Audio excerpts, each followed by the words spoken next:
Bonjour à tous et bienvenue sur boursicoté.com pour cette nouvelle analyse technique du CAC 40 en point matinal avec une configuration qui prolonge le rebond technique que nous avons entamé hier, à différence près qu'on est venu casser ici le point haut significatif de la séance de vendredi, ce qui donne un peu plus de force ici à ce mouvement. Mais ce mouvement reste essentiellement technique, puisqu'après ici cette attaque sur la bande de Bollinger inférieure, on est toujours sous la moyenne mobile 20 exponentielle, et qui plus est, la zone ici des 7470 points agit toujours comme résistance.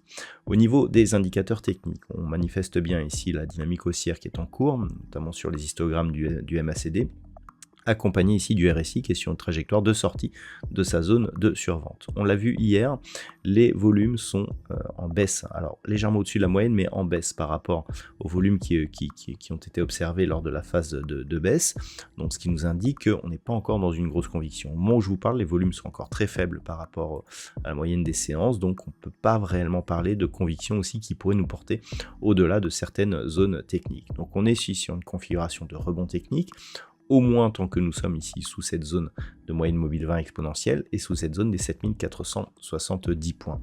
Au niveau du palmarès des valeurs, nous avons donc quelques belles hausses à l'image de Capgemini qui gagne 6,73%, c'est le plus gros gain du jour. Dassault Systèmes plus 2,23%. Derrière Unibail Rodamco Westfield, Air Liquide ou Eurofins Scientifique sont sur des hausses inférieures à 2%. Au niveau des plus fortes baisses, c'est Renault qui est la lanterne rouge aujourd'hui, 1,3% de perte, et Silor Luxottica moins 1%, derrière Stellantis, ArcelorMittal ou Kering sont sur des pertes inférieures à 1%. Le marché est plutôt orienté à la hausse, on gagne 0,28% par rapport à la clôture de la séance précédente, on a beaucoup plus de valeur dans le vert que de valeur dans le rouge ce matin.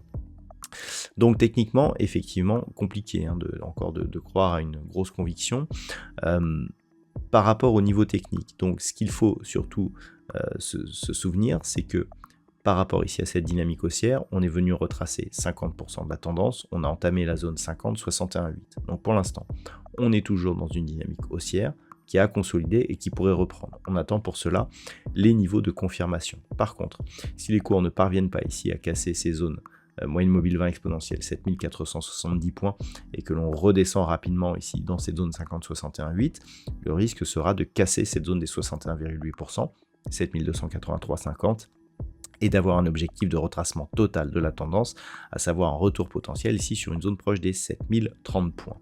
Ça, c'est si les cours ne parviennent pas à s'affranchir de certaines zones techniques. Ces zones techniques, donc moyenne mobile, zone horizontale, et ensuite on a ce gap ici qui s'est ouvert mercredi dernier, ce qui est donc un gap de rupture. Nous étions ici sur une tendance qui était toujours haussière, même s'il y avait consolidation horizontale. Là on a cassé la dynamique pour marquer ici une dynamique baissière. Pour l'instant on est sur ce rebond, mais tant que l'on n'aura pas comblé ce gap, on ne pourra pas parler de reprise de tendance positive. Il faudrait 1. Combler ce gap donc pour les plus gros signaux, et 2. Inscrire un plus haut significatif au-delà de cette zone ici des 7694 points. Tant que l'on n'aura pas ça, eh bien on sera dans une tendance baissière, mais le comblement de ce gap déjà serait le signal majeur que l'on attendrait pour revoir les marchés d'une manière un peu plus positive.